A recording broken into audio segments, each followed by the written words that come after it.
with Tina, and this week Tina's been working on her kennel and weight. We started this by kennel games, by taking treats outside on her kennel, and then saying, okay, and when she came out, she got a reward. Good girl.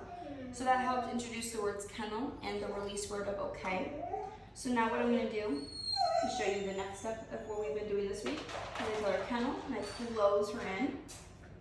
It's important I wait until her focus is on me and not eating that treat. If I try to give her the wait command while she's eating the treat, then she's not focused, and I'm gonna ruin that command for her. So now that she's settled in and I have her attention, actually I'm gonna until I get it back, because she's gonna see if there's any free treats in there. I'm gonna tell her wait. She's kind of pushing the drawer, so I'm just gonna hold on. Wait. Okay. Good girl. Good girl. Using those positive marker words. Okay.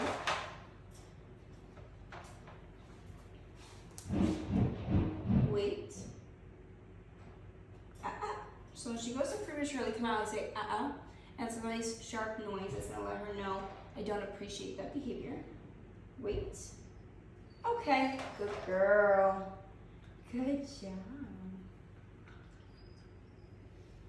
Count. The whole point of the wait command is to have her be patient and not barge out. So if she's pushing on the door, she's being loud or kind of crying to come out and doing a type of behavior such as that, I'm not going to feed into it by letting her out. Instead, I'm going to wait till she settles down, and then I can count to 10 of quiet. So she's not crying or whining, she's usually very good about it, but just for future reference, if she starts to have some type of behavior like that, then that's how to work through it. And tell her wait. Just pushing on the door, so wait a second. Okay, good girl. Good job. We're going to eventually use the wait command, hopefully before she goes home, for kennel, good girl. Walking through doorways, and then down the road you can introduce it for crossing streets and such.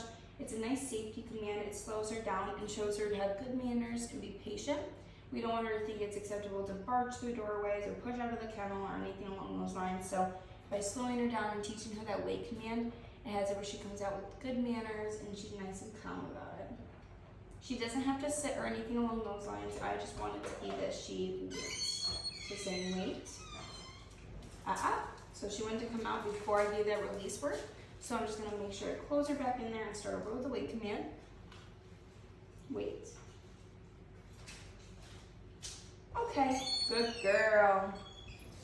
Eventually you can build up the time with the door, but for right now we just want her to understand that when I say wait, until that release word happens, there's no coming out. So toss it in, tell her kennel. Wait.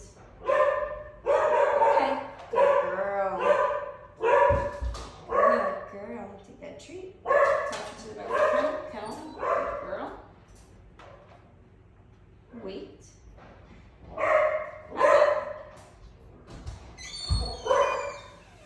Wait. Okay. Good girl. Good. So we're going to do it again. I'm going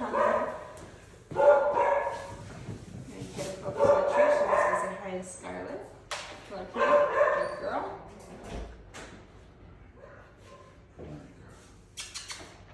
Wait. Okay, good girl. Good. So you'll notice I use the noise. It's kind of obnoxious, like the kissing noise, to just get her attention and handler focus back to me. Good girl. Wait.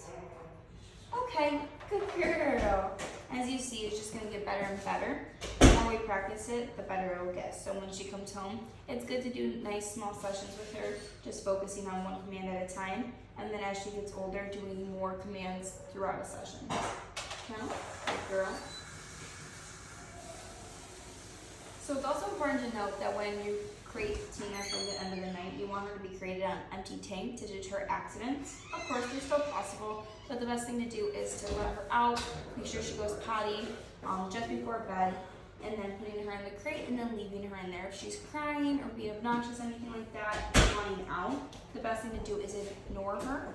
If you tell her to be quiet or shush her, it's actually going to feed into the habit because then she knows she hears you. So ignoring her, putting a sheet over the crate, and playing white noise such as music, fans, anything like that tend to help.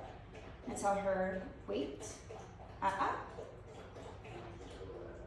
wait, okay, good girl, good.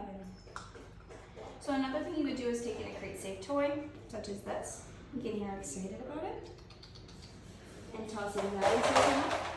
It's a good thing to do at the end of the night when you don't want her to have any accidents, because of course once you empty the tank, you don't want to fill it back up with more treats. So I'm going to get her focus back. Wait. Okay. Good girl. And then we're going down. So we're going to end the session now that you've seen 2 methods of how to do it with a sit. Good girl.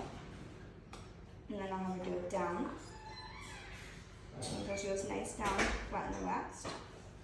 She's still a little bit on the lure phase for the down. Good girl. But she's got a really good sit. So I'm going to stand up and just show you her sit command real quick.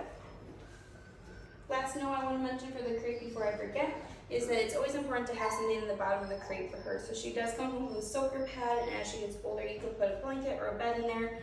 But it's just to make sure she has something comfy to lay on. Tina, good. Good girl, sit. Good girl. We're going to do one more sit. Sit. Good. We're going to end right there with her strongest command. She's doing really great in the training program, and I'm really happy to see her progress.